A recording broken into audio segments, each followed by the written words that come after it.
टेस्टचे विषय आहेत. Most important MCQs on Ohm's law, Kirchhoff's law and laws of resistance. यामध्ये आपण ओहम्स लॉ, किर्चॉफ्स लॉ आणि लॉज ऑफ रेजिस्टन्स या 3 मुद्द्यांवर जे ही MCQs महत्त्वाचे आहेत ते या व्हिडिओमध्ये कव्हर करणार आहोत. तर आपला पहिला प्रश्न, a 60 watt lamp when connected to 100 watt supply draws the current of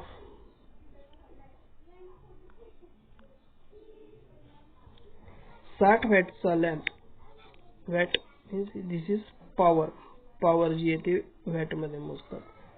power किती आहे? 60 watt. Connected to 100 volt supply. voltage V is equal to 100 volt. draws a current of, आपल्याला I ची किंमत काढायची आहे. तर उदाहरण सोडवण्यापूर्वी आपल्याला काही महत्त्वाचे फॉर्म्युले माहित असणे आवश्यक आहे. जसं की ओहम्स लॉ चा formula I is equal to V by R हा फॉर्म्युला. नंतर V is equal to I into R आणि R is equal to V by I. आणि एक चौथा formula P is equal to V into I. Power is equal to voltage into current. तर हे फॉर्म्युले आपल्याला माहित असणे आवश्यक आहे. तर आपल्याला या उदाहरणामध्ये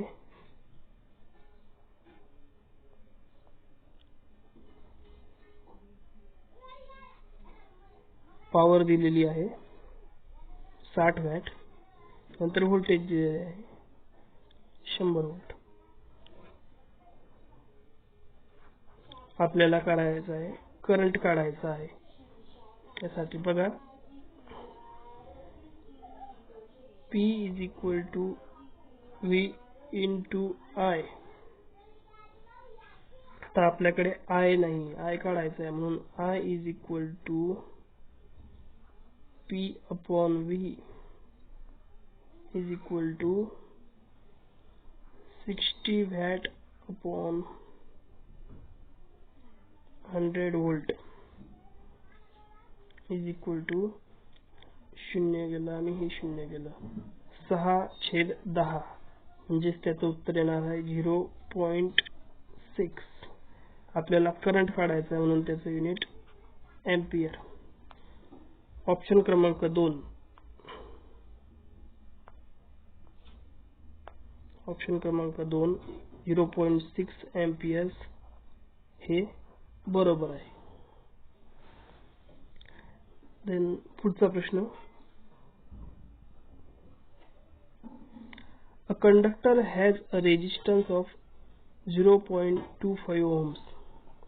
If the length is doubled, what will be its new resistance? एक कंडक्टर आहे, त्याचा रेजिस्टन्स 0.25 ओहम एवढा आहे आणि जर त्याची लेंथ डबल केली तर रेजिस्टन्स वर काय परिणाम होईल? रेजिस्टन्स कितीची व्हॅल्यू किती असेल असा प्रश्न इथं विचारलेला आहे. तर एवढं लक्षात ठेवा, जर सपोज हा कंडक्टर आहे, याचा जो रेजिस्टन्स आहे हा 0.25 ओहम आहे आणि जर त्याची लांबी जर डबल केली तर त्याचा रेजिस्टन्स सुद्धा डबल होईल, म्हणजे 0.5 ओहम. आणि जर याचा क्रॉस सेक्शनल एरिया जर डबल केला, म्हणजे त्याची जर जाडी डबल केली तर त्याचा जो रेजिस्टन्स आहे तो निमपट होईल, अर्धा होईल. एवढा महत्त्वाचा पॉइंट हा लक्षात ठेवायचा आहे. म्हणून आपल्या दुसऱ्या प्रश्नाचं उत्तर 0.5 ओहम. नेक्स्ट क्वेश्चन बघू. Resistance of 250 volt 200 watt lamp is. 250 volt आणि 200 वॅट च्या लॅम्पचा रेजिस्टन्स इथं काढायचा आहे. तर आपल्याला अगोदर गिव्हन लिहून घेऊ आपण. आपल्याकडे व्ही आहे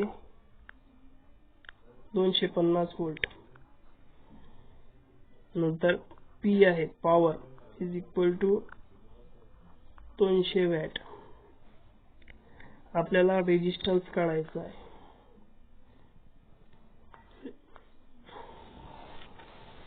तर आपल्याला जो फॉर्म्युला आपण पॉवर साठी वापरतो P is equal to V into I. आता इथं आपल्याला V ची की व्हॅल्यू आपल्याकडे आहे, P ची व्हॅल्यू आहे, I नाही.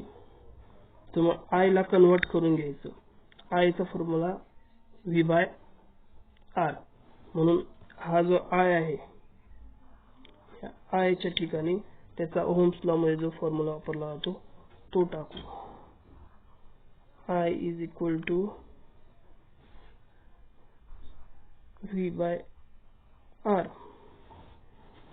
आता हा फॉर्म्युला असा होईल, V स्क्वेअर सॉल्व केल्यावर हा V आणि हा V यांचा गुणाकार होऊन V स्क्वेअर बाय R असा हा फॉर्म्युला तयार होईल.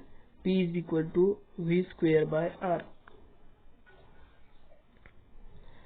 नंतर आपल्याला R ची किंमत काढायची आहे, म्हणून R is equal to V square by P. अशा प्रकारचा फॉर्म्युला होईल, V स्क्वेअर बाय P. तर या फॉर्म्युल्यामध्ये जेव्हा आपण किमती टाकू तेव्हा V स्क्वेअर म्हणजे 250 चा वर्ग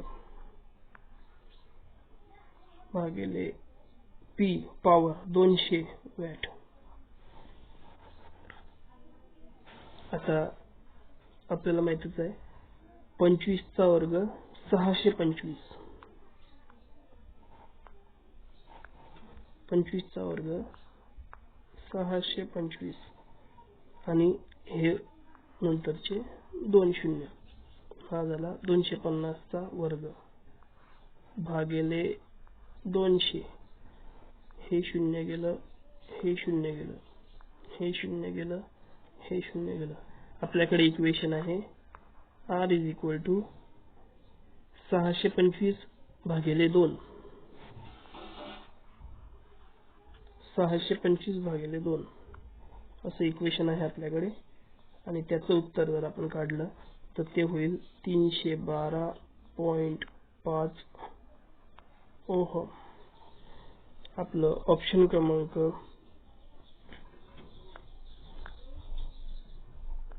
ऑप्शन क्रमांक 1 चं जे उत्तर आहे आपलं 312.5 ओहम हे बरोबर आहे. चला पुढचा प्रश्न घेऊ. The resistance value of super conductor is. Super कंडक्टरच्या रेजिस्टन्सची किंमत किती असते? सपोज कंडक्टरचे प्रकार असतात good conductor, bad conductor, super conductor. तर बॅड कंडक्टर मध्ये म्हणजेच मंदवाहक ज्यामध्ये इलेक्ट्रॉनचे वहन स्लो होते.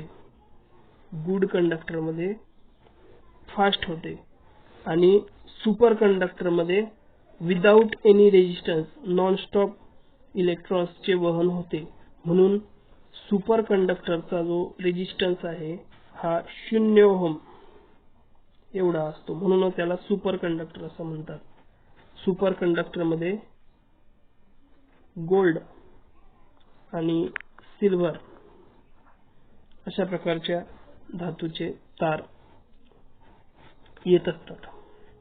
तर यांचा वापर जे इलेक्ट्रॉनिक्सचे मेजरिंग इन्स्ट्रुमेंट असतात किंवा जे छोटे मायक्रो मीटर्स असतात, छोटे छोटे मीटर्स, त्याच्यामध्ये कंडक्टर म्हणून गोल्ड आणि सिल्वर यांचा वापर केला जातो. Next question. If two resistors are connected in series, their total resistance will be. तर जर दोन रेजिस्टन्स सिरीज मध्ये कनेक्ट केलेले असतील तर त्यांचा रेजिस्टन्स किती असेल आपल्याला फॉर्म्युल्याच्या सहाय्याने दर्शवायचं आहे. तर अगोदर आपण बघून घेऊ सिरीज मध्ये कसं असतं. हा एक रेजिस्टन्स आहे, हा एक दुसरा resistance, and this is the supply whatever. Then पहिल्या रेजिस्टन्सचा हा R1 आणि हा R2. तर पहिल्या रेजिस्टन्सचं दुसरं टोक आणि दुसऱ्या रेजिस्टन्सचं पहिलं टोक जोडणे. जर तिसरा रेजिस्टन्स असला तर तिसऱ्या रेजिस्टन्सचं पहिलं टोक आणि दुसऱ्या रेजिस्टन्सचं दुसरं टोक जोडणे. याला सिरीज कनेक्शन असं म्हणतात.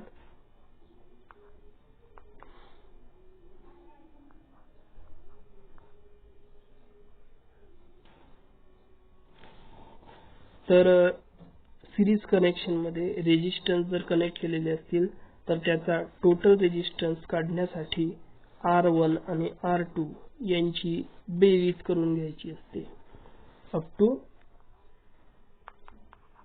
Rn असंख्यापर्यंत. जेवढे सिरीज मध्ये असतील ते त्यांची बेरीज करायची असते. Next question. The reciprocal of resistance is. Resistance म्हणजे विरोध, तर त्याचा विरुद्ध बाजू कोणती आहे. म्हणजे the property to oppose the flow of electrons is known as resistance. जी इलेक्ट्रॉनच्या वहनाला अडथळा निर्माण करतो तो रेजिस्टन्स असतो. तर मग त्याच्याच विरुद्ध जो इलेक्ट्रॉन्सच्या वहन सहजरित्या होऊ देतो आणि कोणताही प्रकारचा ज्यात अडथळा निर्माण होत नाही त्याला कंडक्टन्स असं म्हणतात. आन्सर आहे आपलं कंडक्टन्स. तर रेजिस्टन्सचं जे युनिट आहे आपण याचे एक छोटंसं कंपॅरिझन बघू. हा रेजिस्टन्स आणि हा कंडक्टन्स. तर कंडक्टन्सचा सिम्बॉल G असा आहे, रेजिस्टन्सचा सिम्बॉल R. रेजिस्टन्सचं जे युनिट आहे ते आहे ओहम. त्याच विरुद्ध कंडक्टन्सचं जे युनिट आहे ते आहे मो.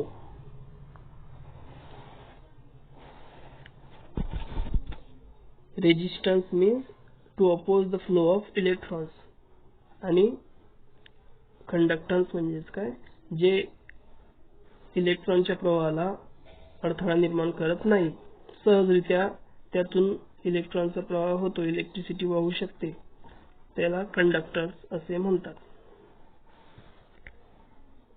नेक्स्ट आपलं उत्तर आहे तर कंडक्टर्स. पुढचा प्रश्न आहे. Energy consumption of two lamps of 100 watt each use 5 hours a day for 30 days will be. आता इथं आपल्याला एनर्जी कंजप्शन विचारलेलं आहे. किती जे आपलं युनिट आहे ते खर्च झालेला आहे याचा आपल्याला एक आन्सर काढायचा आहे. तर किती 2 लॅम्प्स ऑफ 100 वॅट इच म्हणजे 100 वॅटचे 2 लॅम्प्स म्हणजे किती झाले ते 2 × 100 watt is equal to 200 watt, 200 वॅटचे लॅम्प झाले ते. Each use 5 hours a day, दररोज 5 तास ते चालतात. दररोज 5 तास चालतात म्हणजे गुणिले 5, 200 गुणिले 5 बरोबर 1000 वॅट. म्हणजे दररोज 1000 वॅट एनर्जी खर्च होते. तर 1000 watt is equal to 1000 watt is equal to 1 unit.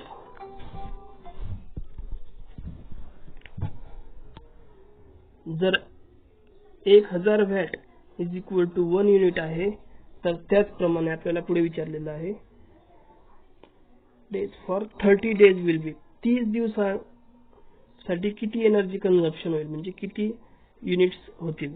तर जर एका दिवसाचे आपल्याला 1000 वॅट म्हणजेच 1 युनिट फिरत आहे, तर 30 दिवसाचा किती येईल, 30 युनिट. 30 दिवसाचा आपल्याला येईल 30 युनिट. आपलं 30 युनिट हे उत्तर बरोबर आहे. नंतर opposition offered for the magnetic flux in a magnetic material is, magnetic material मध्ये मॅग्नेटिक फ्लक्स ला जो विरोध होतो त्याला काय म्हणतात. जसं इलेक्ट्रिसिटी, जे इलेक्ट्रिक एनर्जी आहे, इलेक्ट्रिक जे आहे एनर्जी, त्याचा जो विरोध होतो, प्रवाहास वाहण्यास जो विरोध होतो, आपण त्याला काय म्हणतो, रेजिस्टन्स असं म्हणतो. आणि जेव्हा तीच गोष्ट मॅग्नेटिक मटेरियल मध्ये होते, म्हणजे इलेक्ट्रोमॅग्नेट,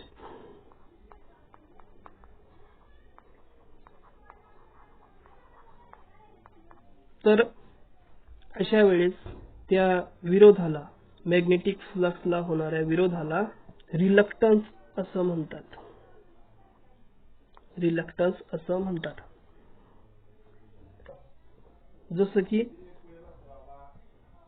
रेजिस्टन्स इलेक्ट्रिक मध्ये असते, तसं इलेक्ट्रोमॅग्नेट मध्ये रिलक्टन्स असते.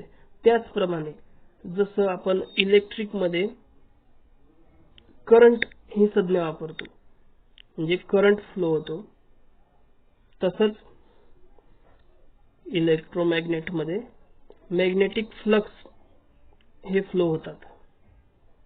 आपलं जे उत्तर आहे ते reluctance. Opposition offered for the magnetic flux in a magnetic material is reluctance. Next, what is the resistance of a heater element through which a current of 5 ampere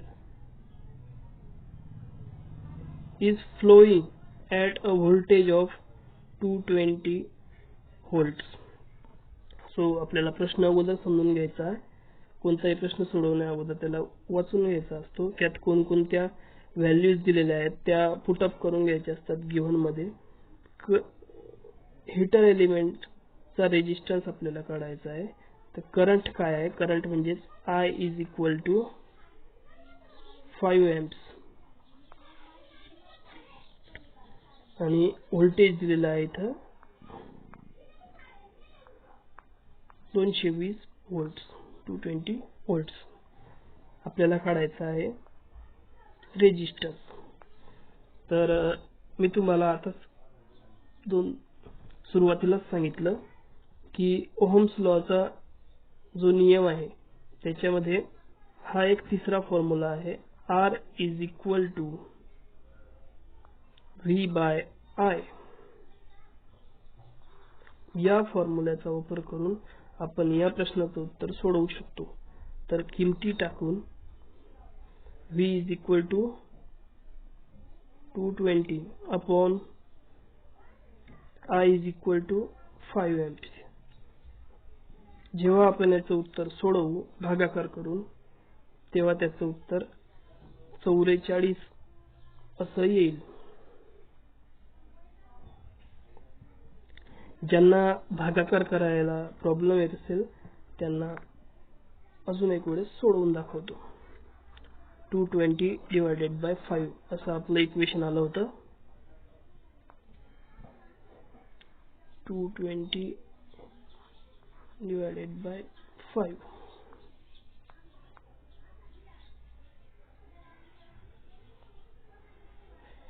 तर 5 चौक 20, 4 ने भाग गेला, इथं आले 20, नंतर 22 वजा 20 हे आले 2 आणि हे शून्य खाली घेतलं. नंतर 5 वजा 20 ने गुणले, 5 चौक 20 -20 इज इक्वल टू 0 0. आपलं जे उत्तर आलेलं आहे ते 44. रेजिस्टन्सची व्हॅल्यू काढायची म्हणून 44 ओहम्स. म्हणून आपलं 44 ओहम्स ऑप्शन क्रमांक डी हे बरोबर आहे. Next, to decrease the total resistance in a circuit, one more resistance should be connected in. जर आपल्याला सर्किटचा एकूण रेजिस्टन्स कमी करायचा असेल तर एक रेजिस्टन्स कुठं जोडावा लागेल आपल्याला सर्किटच्या. तर आपल्याला मी मागच्या प्रश्नामध्ये सांगितलं की जर आपण सिरीज मध्ये रेजिस्टन्सची जोडणी केली तर काय होते, त्याची बेरीज होते. मग जर आपण इथं एक रेजिस्टन्स जोडला तर त्याची बेरीज होईल आणि काय होईल, रेजिस्टन्सची किंमत वाढेल. बरोबर, रेजिस्टन्सची किंमत वाढेल. पण आपल्याला इथं काय करायचं आहे, रेजिस्टन्सची किंमत कमी करायचं आहे, डिक्रीज करायचं रेजिस्टन्सला. म्हणूनच काय करायचं आहे, एक रेजिस्टन्स सर्किटच्या पॅरलल मध्ये जोडायचा आहे. R4 म्हणजे हा एक रेजिस्टन्स सर्किटच्या पॅरलल मध्ये जोडल्यावर रेजिस्टन्सची म्हणजे सर्किटच्या टोटल रेजिस्टन्सची जी एकूण किंमत आहे ती कमी होईल. म्हणून parallel with the circuit option क्रमांक 2 हे बरोबर आहे. रेजिस्टन्सला सर्किटच्या पॅरलल मध्ये जोडावं लागेल. Next, specific resistance of a substance depends upon. Specific resistance हा कशावर डिपेंड असतो, its length, its cross sectional area, nature of material, all of the above. तर या प्रश्नाचं उत्तर आहे ऑल ऑफ द अबोव. म्हणजे जो स्पेसिफिक रेजिस्टन्स आहे तो या तिन्ही गोष्टींवर, त्याची लांबी, त्याचा क्रॉस सेक्शनल एरिया आणि नेचर ऑफ मटेरियल या तिन्ही गोष्टींवर अवलंबून असतो. तर स्पेसिफिक रेजिस्टन्स म्हणजेच काय, दर चौरस घनमीटरला जो रेजिस्टन्स मोजला जातो त्याला स्पेसिफिक रेजिस्टन्स असं म्हणतात. म्हणजे सपोज हा एक कंडक्टर आहे, तर याच्या दर चौरस घनमीटरला जो रेजिस्टन्स मोजला जाईल त्याला स्पेसिफिक रेजिस्टन्स असं म्हणतात. तर हा जो रेजिस्टन्स आहे हा त्याच्या लांबीवर, क्रॉस सेक्शनल एरिया म्हणजे त्याची जी थिकनेस आहे, जाडी, त्याच्यावर आणि ते जे मटेरियल आपण वापरतोय. आता वेगवेगळ्या मटेरियलचा रेजिस्टन्स वेगवेगळा असतो. त्याच्यापुढे नेचर ऑफ मटेरियल हा सुद्धा एक महत्त्वाचा मुद्दा आहे. म्हणूनच या प्रश्नाचं उत्तर ऑल ऑफ द अबोव. या सर्व गोष्टी स्पेसिफिक रेजिस्टन्स डिपेंड असतो. देन पुढचा प्रश्न, what will be the voltage drop across the resistance of 100 ohm if current flowing through is 0.1 ampere. आपल्याला इथं व्होल्टेज ड्रॉप विचारला आहे, म्हणजे आपल्याला V काढायचा आहे. इथं ओहम्स म्हणजे R दिलेला आहे 100 ओहम, नंतर I दिलेला आहे 0.1 एम्पियर,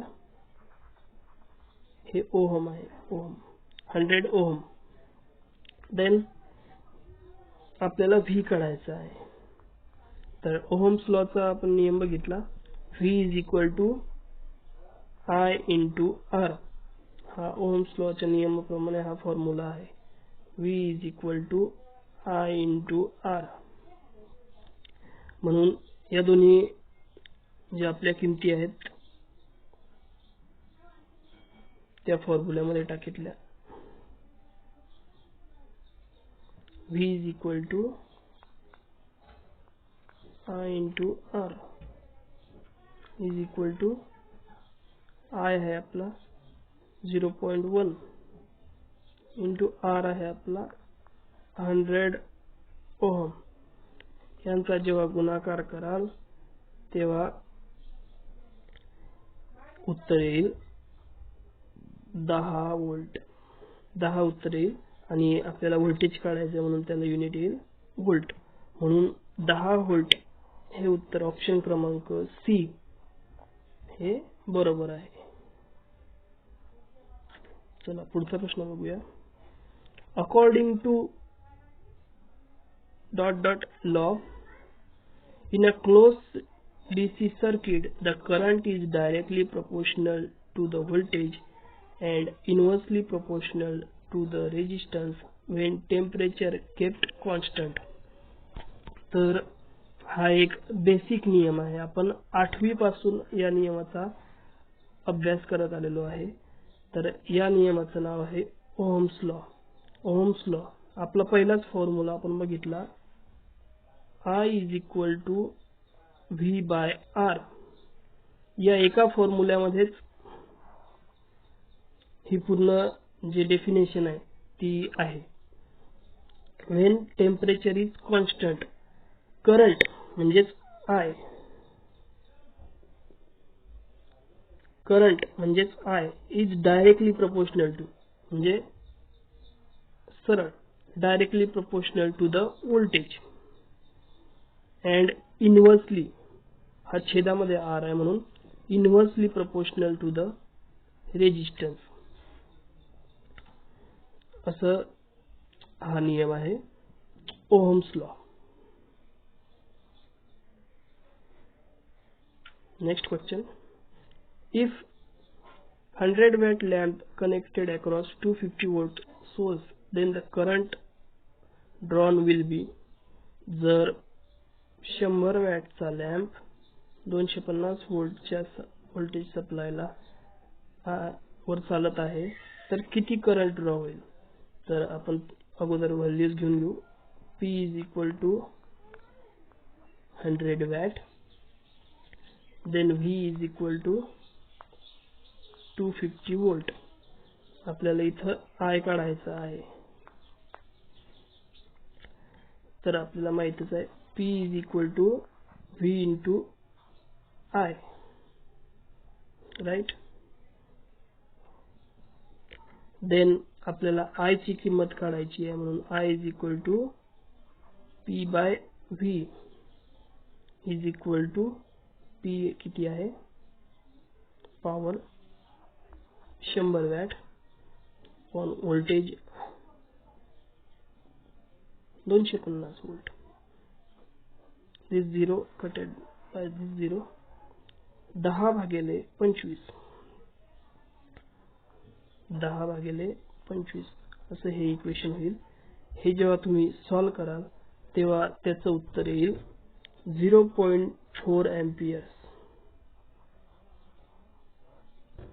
0.4 एम्पियर्स असं याचं उत्तर येईल. नेक्स्ट, total power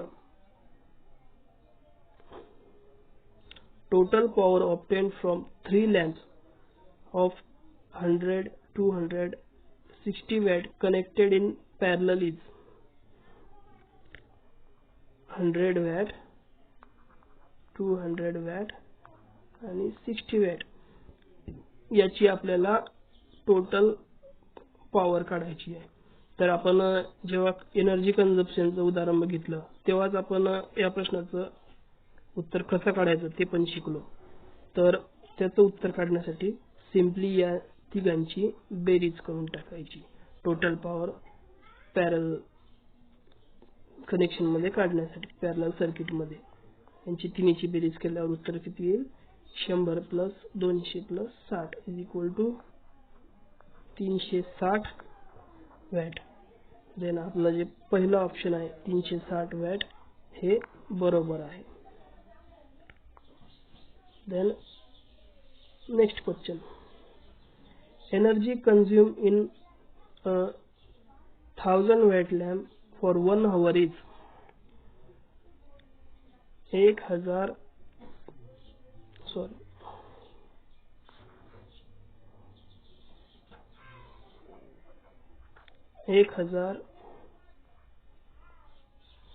वॅटचा जो लॅम्प आहे हा जर 1 तासासाठी 1 hour साठी जर एनर्जी कंज्यूम करतो तर त्याला आपण काय म्हणतो?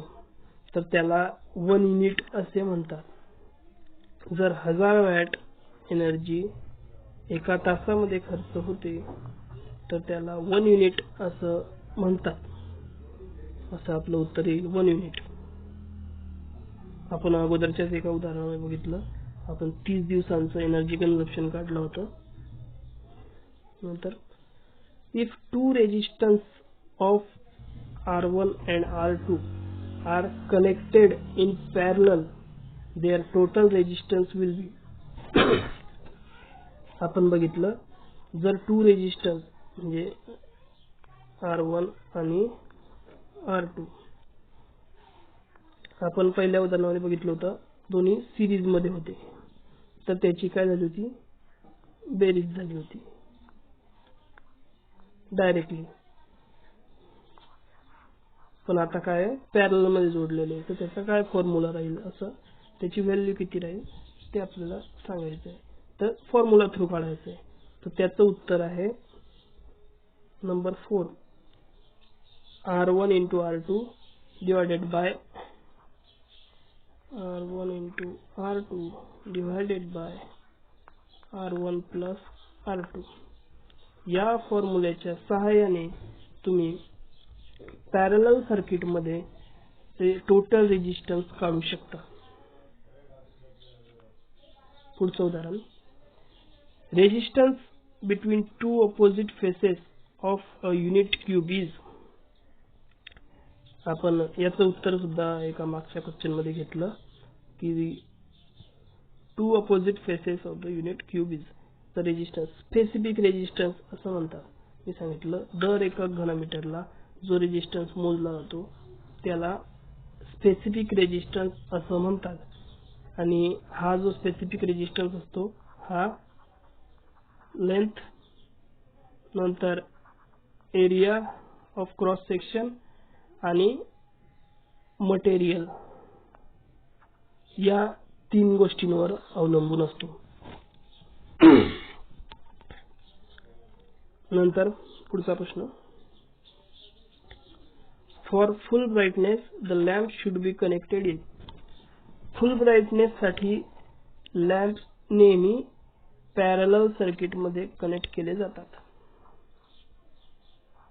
कारण पॅरलल सर्किट मध्ये व्होल्टेज जे आहे ते सेम असते आणि करंट डिवाइड झालेला असतो. त्याच्यामुळे सारखं व्होल्टेज मिळाल्यामुळे जे लॅम्प्स आहेत ते ब्राइट म्हणजे जळतात. Change in resistance per ohm per degree centigrade is called as. महत्वाचा प्रश्न आहे हा. Change in resistance per ohm per degree centigrade is called. याचं उत्तर आहे टेम्परेचर कोएफिशिएंट ऑफ रेजिस्टन्स. याचं उत्तर आहे टेम्परेचर कोएफिशियंट ऑफ रेजिस्टन्स. आता अशा प्रकारचे प्रश्न आपल्याला रिमाइंड करायचे असतात. 2-3 वेळेस वाचल्यावर हे लक्षात राहतात, जेणेकरून परीक्षेत जर आले तर आपल्याला लवकर विदिन अ सेकंड याचं उत्तर टिक करता यायला पाहिजे. पुढचा प्रश्न, in a parallel circuit the voltage across all resistance is.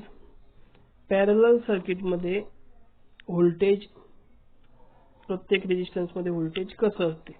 तर मी तुम्हाला आता सांगितलं. आपल्या घराचंच उदाहरण देतो. सपोज घरामध्ये हा एक स्विच बोर्ड आहे आणि हा एक स्विच बोर्ड आहे. जर आपण या स्विच बोर्ड मध्ये व्होल्टेज चेक केलं, नंबर 1 मध्ये 230 व्होल्ट आलं सपोज, तर या स्विच बोर्ड मध्ये सुद्धा 230 व्होल्टच येईल. पॅरलल सर्किट मध्ये व्होल्टेज सेम असते आणि करंट डिवाइड होतो. करंट वेगवेगळ्या उपकरणांच्या वेगवेगळ्या रेटिंग नुसार वेगवेगळा असतो. म्हणून in a parallel circuit the voltage across all resistance is same. याचं उत्तर आहे सेम. नंतर पुढचा प्रश्न, in a series circuit the current in all the resistance will be. आता सिरीज सर्किट मध्ये, पॅरलल सर्किट मध्ये काय असतं, हे पॅरलल, हे सिरीज.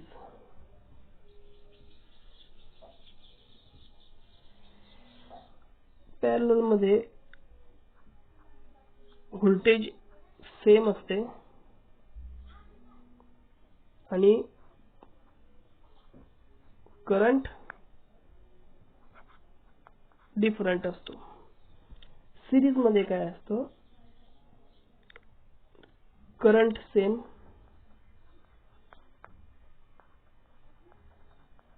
आणि व्होल्टेज म्हणजे VT जी टिपतो, व्होल्टेज जे असते ते डिफरंट असते. म्हणजे सिरीज मध्ये काय होते, जे व्होल्टेज आहे हे प्रत्येक रेजिस्टन्स मध्ये डिवाइड होते आणि जो करंट असतो तो प्रत्येक रेजिस्टन्स मध्ये सारखाच असतो. म्हणून आपलं जे उत्तर आहे ते काय आहे, in a series circuit the current in all the resistance will be same. पुढचा प्रश्न, heat produced in a circuit is equal to. heat produced in a circuit is equal to. तर हा हीटिंग वरचा प्रश्न आहे. याचं उत्तर आहे I²RT. म्हणजे ह्याला जूल्स लॉ हा रिप्रेझेंट करत असतो. जी हीट असते इन सर्किट मध्ये, जी हीट निर्माण होते त्याचा परिणाम करंटचा वर्ग, रेजिस्टन्स आणि टाइम याच्या बरोबरीमध्ये होतो. म्हणून heat produce in a circuit is equal to I²RT. पुढचा प्रश्न बघू आपण. The cross sectional area of a conductor is 20 square mm and its resistance 4 ohm. If the cross section decrease by half time, its new resistance will be. जर एका रेजिस्टन्सचा cross कंडक्टरचा जो square mm त्याचा जो एरिया आहे तो, म्हणजे इथं A is equal to 20 square mm.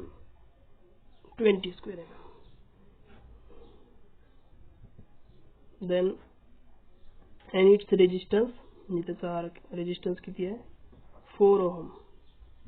If the cross sectional area decrease by half time, its new resistance. जर हा क्रॉस सेक्शनल एरिया जर हाफ टाइम ने डिक्रीज झाला, म्हणजे 20 स्क्वेअर मीटरचा 10 स्क्वेअर mm झाला, तर रेजिस्टन्स वर काय परिणाम, म्हणजे रेजिस्टन्सची व्हॅल्यू काय असेल. तर याची माहिती काढणं म्हणजे उत्तर काढण्यासाठी आपल्याला एक फॉर्म्युल्याची आवश्यकता आहे. R is equal to rho L by A. Laws of resistance मधला हा एक महत्वाचा फॉर्म्युला आहे. रेजिस्टन्स रो म्हणजे स्पेसिफिक रेजिस्टन्स, L म्हणजे लेंथ ऑफ द कंडक्टर आणि A म्हणजे एरिया ऑफ क्रॉस सेक्शन. तर याच फॉर्म्युल्यामध्ये आपण आता R ची किंमत जी आहे 4 ओहम बरोबर. आता रो आणि L याची किंमत आपल्याला नाही इथे दिलेली, तर आपण त्याला x म्हणू आणि भागिले किती एरिया ऑफ क्रॉस सेक्शन 20. तर आपल्याला प्रश्नाच्या जो संदर्भ आहे त्याच्यानुसार आपल्याला ह्या रो आणि L याच्याबद्दल काही विचार करायचा नाही. आपल्याला फक्त एवढा विचार करायचा आहे की जर एरिया ऑफ क्रॉस सेक्शन म्हणजे 20 स्क्वेअर mm हा जो एरिया ऑफ क्रॉस सेक्शन आहे तो जर हाफ झाला तर रेजिस्टन्सची व्हॅल्यू किती होईल.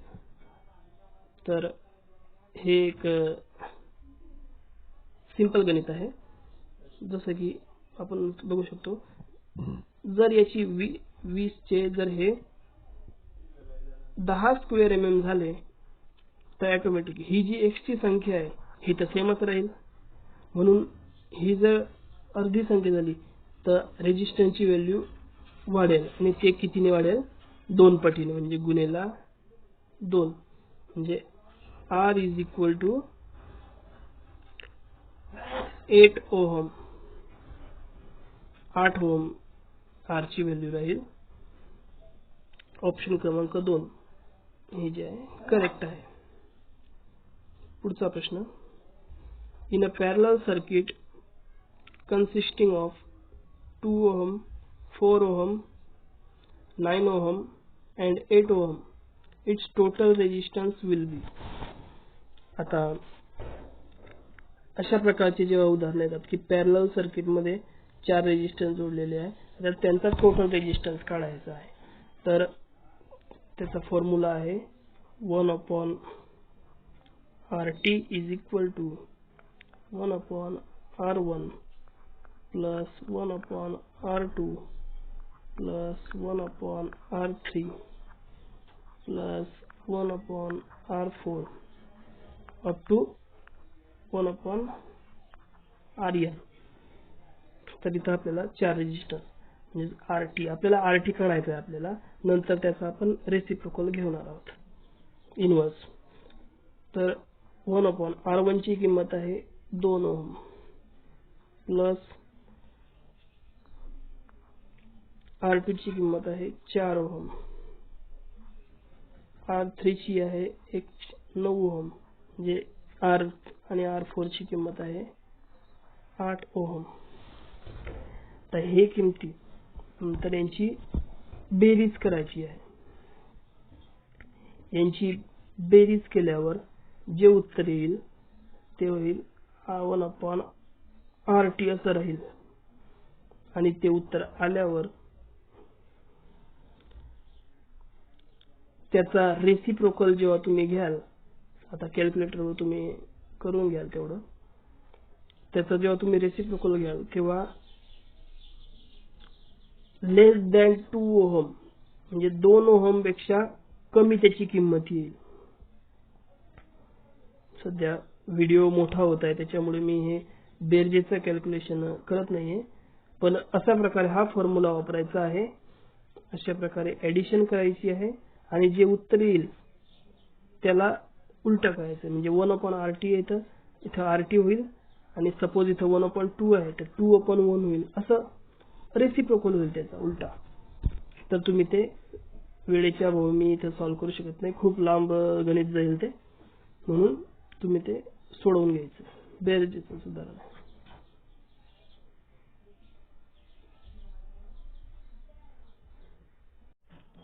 असेच नवीन नवीन उदाहरणं आणि इलेक्ट्रिशियन रिलेटेड व्हिडिओज बघण्यासाठी सबस्क्राईब करा माझ्या चॅनलला SN ई लर्निंग क्लासेस ज्यामध्ये मी इलेक्ट्रिशियन विषयीचे व्हिडिओज अपलोड करत असतो, जेणेकरून तुमचं ज्ञान वाढेल. So thank you.